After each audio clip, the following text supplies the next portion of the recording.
verbalisable et ça peut aller jusqu'à quand même 15 000 euros. Alors, le visage dissimulé, il est C'est l'article partiel. 6, hein. L'article 6, il est partiellement dissimulé. Maintenant, effectivement, on peut considérer que ça peut être de la provocation, mais je crois qu'il y a aussi, il faut le prendre en compte, la déobéissance civile.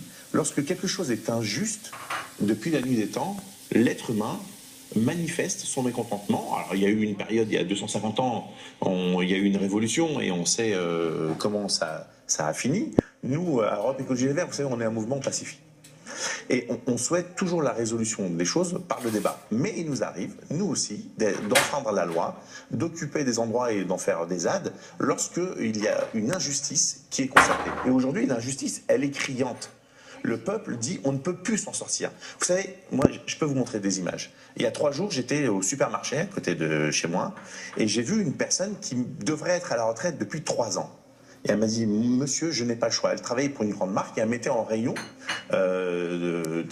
la marque pour laquelle elle travaillait, puisque Leclerc ou Carrefour, les grands groupes font des délégations de services et ça leur coûte moins cher, ça leur évite d'embaucher des gens.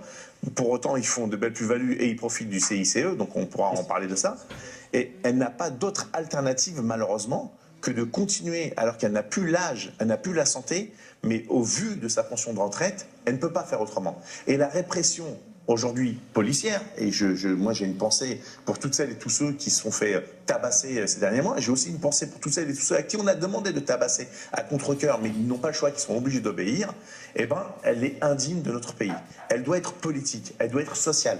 On parle de violence, mais la violence sociale, lorsqu'on licencie des femmes et des hommes qui sont endettés jusqu'au cou, qui n'ont pas d'autre alternative, et on voit aujourd'hui qu'il y a des suicides à cause de ça, qu'il y a des divorces, qu'il y a des crises humaines et sociales, on en fait quoi? On leur dit non mais attendez, on va vous permettre de vous reconstruire, mais il faut attendre que la tempête passe et on va voir comment on peut le faire. Il y a les solutions.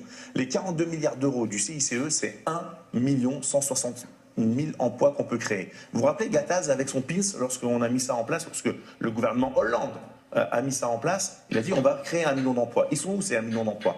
On a volé l'argent du contribuable et comme réponse, lorsque lorsque les pauvres protestent, on leur envoie en face la force républicaine qui est censée être là pour les défendre. On voit sur ces images le cortège qui est parti.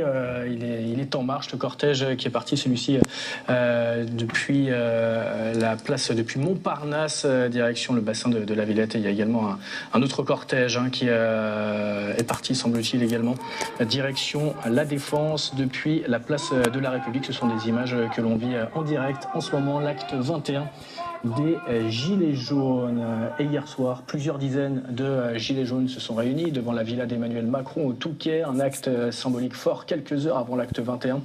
Selon des médias locaux, la villa était inoccupée au moment du rassemblement qui s'est déroulé sans heurts, ponctué de chants hostiles au président, et à 21h, les forces de l'ordre ont dispersé la foule à l'aide de gaz lacrymogène. On va faire la sieste un peu. Monsieur Macron n'a toujours pas compris ce que veulent les Français. Ils veulent vivre simplement, mais d'une manière correcte.